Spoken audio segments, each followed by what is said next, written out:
Hey everyone, this is Larry with Today I Feel Like. Today we are going to take a look at the Tamron 150 to 500 millimeter lens. This is a full frame lens. It's available for multiple mounts. You can get it for Sony E mount, the Fuji X mount, and the Nikon Z mount. But today we are going to check it out for the Sony E mount. So let's jump into it, test it out, and here we go.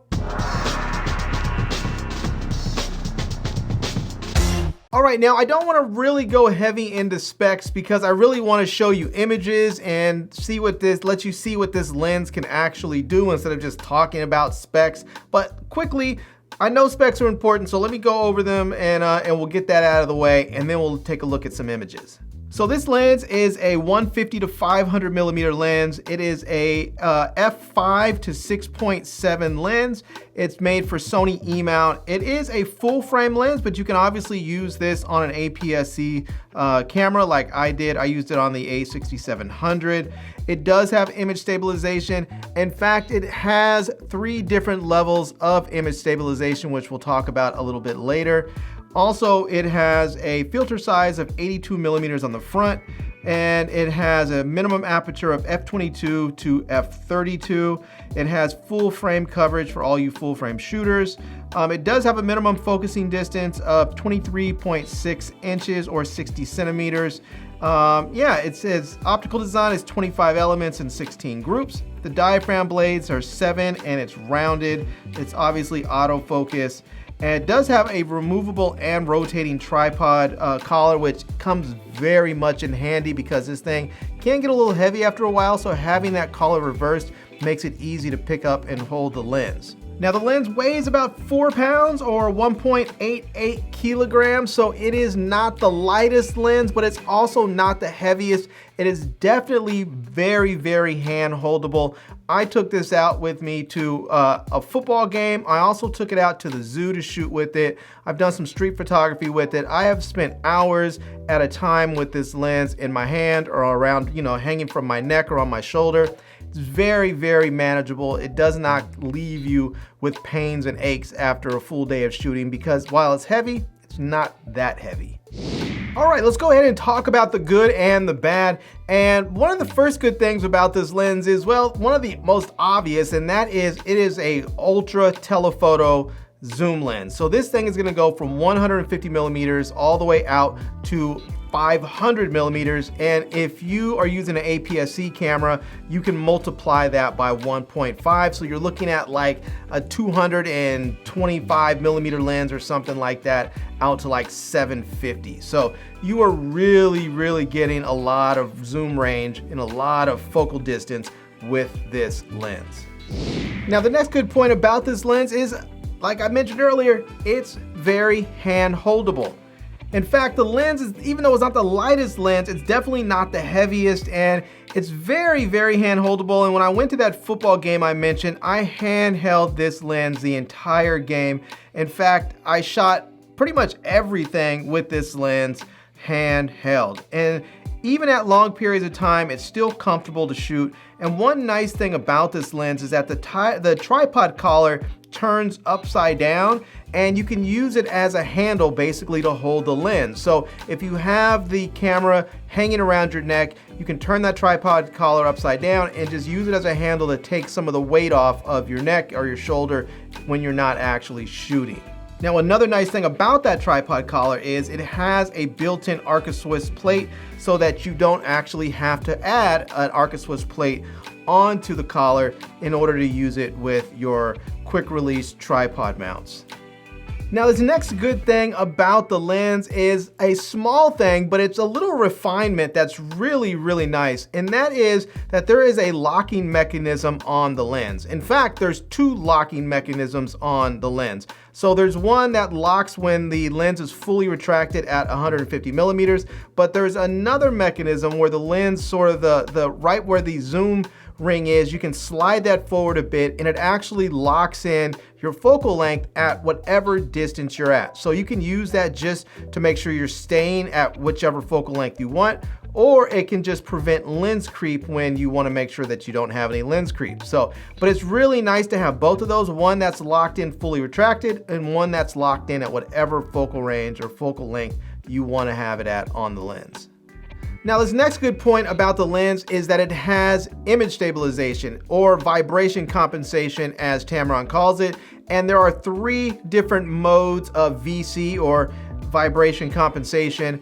Mode 1 allows you to have just sort of a general image stabilization. Mode 2 is for panning, and mode 3 allows your frame to really be much easier to maintain inside the viewfinder when you're shooting, especially when you're at long focal lengths. So yeah, it's really important that you have your lens set in the right mode, because if you're doing like a panning shot and it's in like mode 1 or 2, it's not going to look very good. In fact, I shot at a football game, and I shot a pass play in video, and I was in mode 3. It should have been in mode 2, and it just doesn't look very good because I was panning quickly, and yeah, you don't want to do that. So anyways, I absolutely love that it has image stabilization, and it works really, really well. Now, another good thing about this lens is that it has plenty of switches. I love lenses that have switches and manual dials so that you don't have to go into the menus of your camera to make adjustments. And this lens has 5 switches. This lens has a lock switch. It has a vibration compensation mode switch, a vibration compensation on and off switch, an autofocus manual and autofocus on off switch. It has an autofocus limiter switch, which is vital, especially when you're shooting subjects that are far away, or there's an obstacle between yourself and the subjects, like a fence at the zoo. That limiter really makes it easy to shoot through fences like that. But there are switches for all of that, so that you don't have to worry about going into your menus and digging into your menus to make those changes. Now, the last thing that I want to talk about on the good side with this lens is the autofocus and the autofocusing speed. And I will say this thing focuses very, very quickly and silently. Now, I have also a Sony 100 to 400 millimeter lens, and I can say this lens focuses just as quietly as my Sony, and it seems to focus almost just as fast. Now, there were times where I felt when I was zooming from a really long shot to a wider shot that it may have been just a little bit slower, but the difference was so marginal. I don't know if it was the lens was slower or if it was user error, but in either case, I think the difference is just negligible. All right, now on to the bad, and there are a couple of bad points that I need to mention about this lens. And this first one might be a big one and a deal breaker for some people, and that one is image quality. Now, I was expecting a lot more from this lens, and when shooting all the way out at 500 millimeters at first glance, the images look sharp, but once you punch in even at just 100%, you see the images really is just soft, even right in the center of the frame.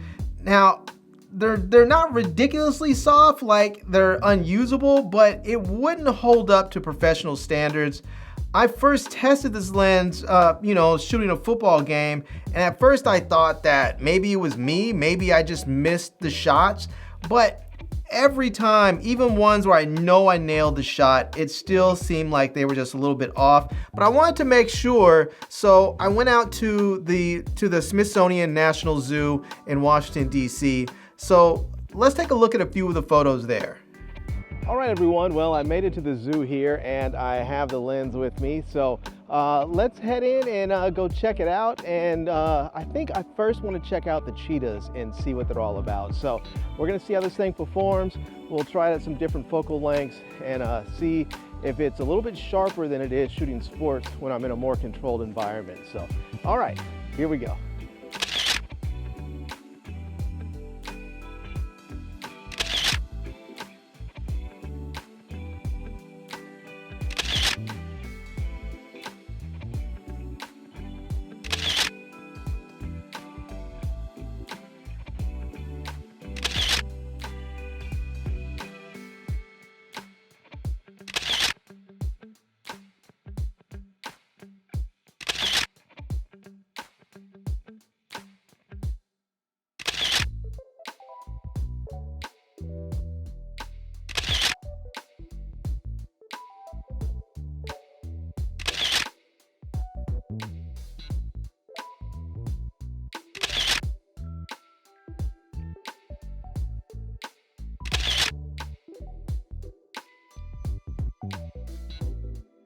Now, as you can see, when you look at the images fresh out of the camera, just straight out of the camera, they don't look particularly sharp. Like, they look sharp from just like a smaller size, but when you punch into 100%, they don't look tack sharp. But once you put a sharpen on them, then they clean up really nicely and they look good.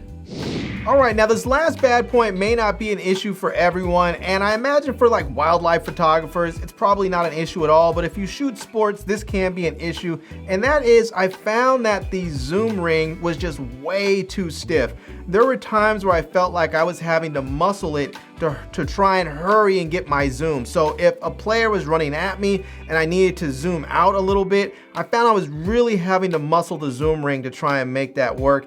And it was just too stiff. I really wish there was a way to adjust the tension on that zoom ring to make it a little bit looser. It doesn't need to be super loose, but it needs to be loose enough that I can comfortably go from 150 to 500 or 500 back to 150 with ease when I'm shooting. All right, let's wrap this thing up and let me tell you what I think about this lens and who it's for. And I will say that I really like this lens in a lot of ways. It is a really nice lens. And I think if you're someone that's an amateur photographer, maybe you're a wildlife photographer or a sports photographer or something, I think this could be a really nice lens for you. It can be handheld for as long as you want to hand hold it. It's going to give you that nice long range so that you can shoot at a distance and draw your subjects in. But you may not get the sharpest image. However, you're also not going to have to pay those ridiculous prices that you will for other lenses. This thing is only going to be around $1,200. Now, if you are someone that's shooting mission critical work or someone who needs to really crop in deep to your images, then you may want to get a different lens, because I feel like this lens the images may fall apart if you have to really crop into them. So if you're a photographer that's doing like high-end magazine work or something like that, maybe this isn't it. But if you're, say, a photojournalist and you're shooting a lot of sports and such, this could be fantastic because you need images that look good, but they don't have to look great. So there you go. Anyways, I think it's fantastic. You have fast autofocus, you have silent autofocus, you know, you have all the manual switches on the lens that make things really quick and easy to use it.